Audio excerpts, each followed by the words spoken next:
Arsenal are consistent.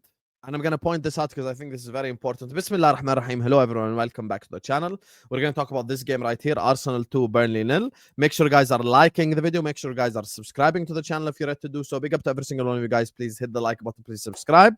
Do make sure you guys check out our sponsors, OK Jersey. Get yourself a shirt. Code Husam for 8% off. Now, back to the topic. Arsenal are consistent, guys.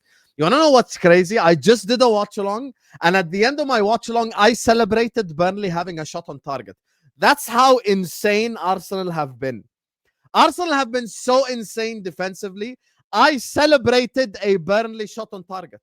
And it wasn't me like, of course, it's just me having fun and just being in jest and whatever. But I celebrated a Burnley shot on target because Arsenal once again have locked off the opposition. Let's start by addressing the most sustainable thing out of all sustainable things in the universe, having a solid defense. Arsenal have conceded 3 goals in 10 games. I repeat, Arsenal have conceded 3 goals in 10 games of Premier League football. If this continues, they will be on 9 goals conceded in 30. Now we sit up here and go like, oh my God, no one will ever break the Chelsea defensive record. Well, Arsenal might do it this season the way that they're defending. Their defending has been unbelievable. And I want to say that they are so in control of things defensively that Burnley are actually incapable of doing anything. They had a few solid players out there on the pitch, like Jadon Anthony, even Hannibal at the end when he came on, Fleming, okay player, nothing special you get him, but they had a few good players, Leslie out there. They couldn't create anything. And that's because Arsenal are so in control defensively. They lock off the opposition. This is not a matter of like, maybe they get a couple of chances and Raya makes a couple of saves. I just said I celebrated Burnley having a shot on target from a set piece towards the end. That's how defensively solid Arsenal have been. And that's something that they deserve so much credit for, them and their manager, Arteta, because they are so in control of everything that's happening defensively to the level where the opposition can't even really create anything. It's not like Burnley didn't want to attack. It's not like Burnley didn't want to create. It's not like Burnley said, yeah, let's lose this game. They couldn't create. There's a difference. The key difference here is how Arsenal set up. It's not about how high the line is or blah, blah, blah.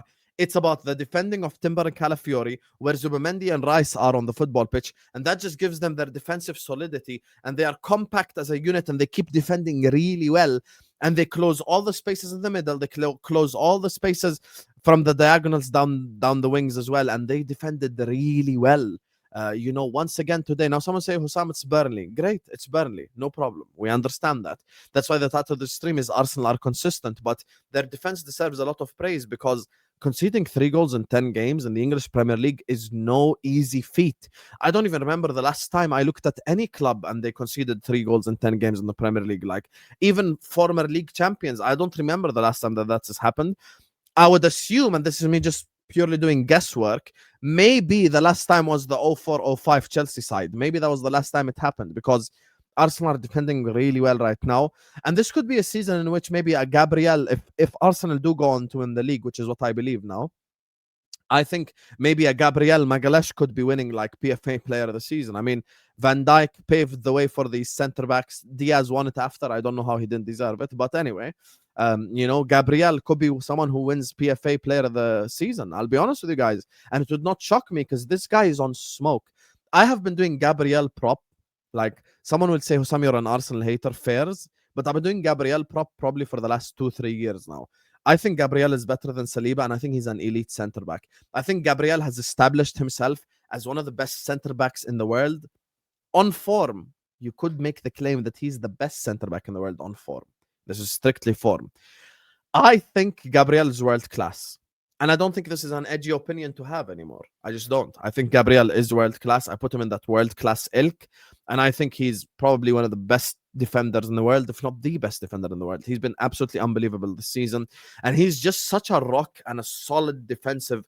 Like he's a leader. You could tell he's the leader of that back four, that back five. They all communicate well with each other, but I think Gabriel has that leadership skill, which is why I rate him higher than the rest, because I think Gabriel's leadership sets him apart from the rest of them. Now, I want to talk about one guy as well that's been getting a lot of criticism this season. That's Victor Gyökeres. Goal aside, let's put the goal to the side because that goal was from a set piece, and someone will go like, yeah, he just scored the goal from a set piece. Fair, but I'll say this regardless of the goal. I think in the 45 minutes of football that he played today was probably his best game in terms of link-up play, in terms of passing, in terms of hold-up play. I think Gyökeres did all the things that we will praise other strikers for doing without scoring goals. Meaning Gyökeres held up the ball really well today. Gyökeres passed the ball really well today. He brought the wingers into play with him. He had a couple of good passes as well, which is why you have to recognize when a player is improving. Now, it's too soon to already make the claim that Gyökeres is 1, 2, and 3, like whatever, like he's amazing, he's incredible, blah, blah, blah. I'm not going to go that far, but I do believe that Gyökeres, today's game specifically, had an unbelievable game in terms of his overall play. And now I am going to land at the feet of the second goal scorer, Declan Rice. Arsenal fans, you might hate me, you might love me, totally up to you, but no one can deny that I've been doing Declan Rice prop for the longest. Rice is better than Caicedo. This is a statement I have made 100 million times, and I stick by. I don't care what the Chelsea fans say because the Chelsea fans act like the Caicedo stinkers didn't exist, like he didn't stink up the pitch against Sunderland at home. Forget even the goal. Declan Rice is amazing, guys. I wish I can have Declan Rice on my team. I think Declan Rice actually is so underrated as a footballer. People act like he's this athletic guy that just runs up and down the pitch. He's not. I really like Declan Rice, you guys. I think Declan Rice is a phenomenal player. I actually gave him the world class tag as well. I think Declan Rice is world class. Yes, 100%. I believe it. I think Declan Rice is a fantastic player. I think he deserves so much praise for his performances. And he might not be the leader in terms of like wearing the armband, but he's the leader in terms of his communication skills, in terms of everything. You can see him organizing the midfield. You can see him speaking to the players all the time. And today, once again, he attacks the penalty box, scores a header, gets a very vital, important goal for Arsenal today. And people come here and go like, Husam, you're saying all this after Burnley. Yeah, I am saying all this after Burnley because Arsenal deserve praise for their defense. Arsenal deserve praise for their structure. Arsenal deserve praise for the way that they play. And Arsenal, most importantly, deserve praise for being top of the league. Guys, Arsenal are going to win the league. I told you last week, the quicker you accept it, the better. The quicker you accept it, the better. They are currently, as things stand, we know Liverpool and Manchester City haven't played, but as things stand in the Premier League table, and I'm just talking purely from a table perspective here, Arsenal are 10 points ahead of Liverpool and 9 points ahead of Manchester City. Now, if I look at the statistical breakdown of this game, Burnley, expected goals 0.42, all came at the end, by the way. Shot on target, 1. Big chances, 1. Like, just like, what can I even say at this point about the way that Arsenal defend games of football? And that's something that deserves so much credit for. And I give them so much respect for because they're very defensively solid and strong.